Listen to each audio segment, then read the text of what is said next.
The 1 Minute Manager Meets the Monkey, written by Kenneth Blanchard and William Onken Jr. and Hal Burrows. Read by Julian Franklin. If you are someone who feels overwhelmed with problems created by other people, what you're about to read can change your life. It's the story of a manager, but it applies as well to other roles in life, especially parents and teachers. This is the account of how my career went from imminent failure to considerable success after some wise counsel from 2 able people. My purpose in telling it here is to pass along their wisdom to you in the hope that it will help you as it has helped me. The story begins some 2 years ago after a luncheon meeting with my friend the 1 Minute Manager.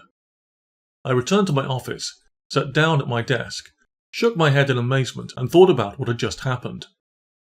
During lunch I had poured out my frustrations about my work. My friend listened and then told me the cause of my problems. I was astonished that the solution was so obvious.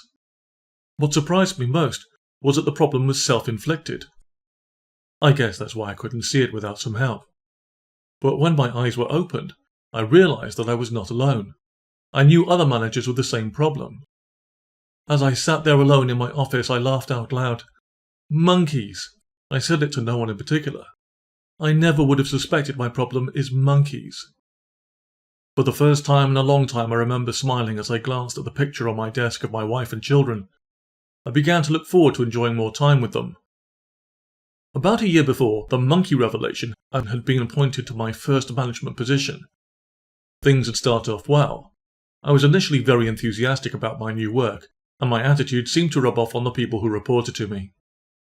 Productivity and morale gradually increased. Both had been reported to be low before I took over as head of the department. After the initial surge, however, the output of the department began to decline, slowly at first, then rapidly.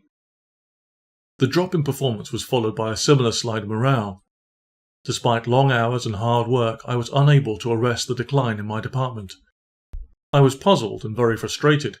It seemed that the harder I worked, the further behind I got, and the worse the performance of my department became. I was working extra hours every workday, as well as Saturdays and some Sundays. I just never caught up.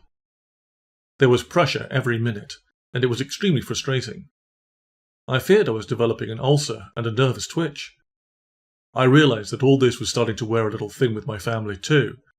I was so seldom at home that my wife, Sarah, had to manage most of the family problems alone. And when I was home, I was usually tired and preoccupied with work, sometimes even in the middle of the night. Our 2 kids were also disappointed because I never seemed to have any time to play with them, but I didn't see any alternatives. After all, I had to get the work done. My boss, Alice Kelly, had not been initially critical of me, but I began to notice a change in her behaviour. She started asking for more reports on the performance of my department. She was obviously starting to watch things more closely.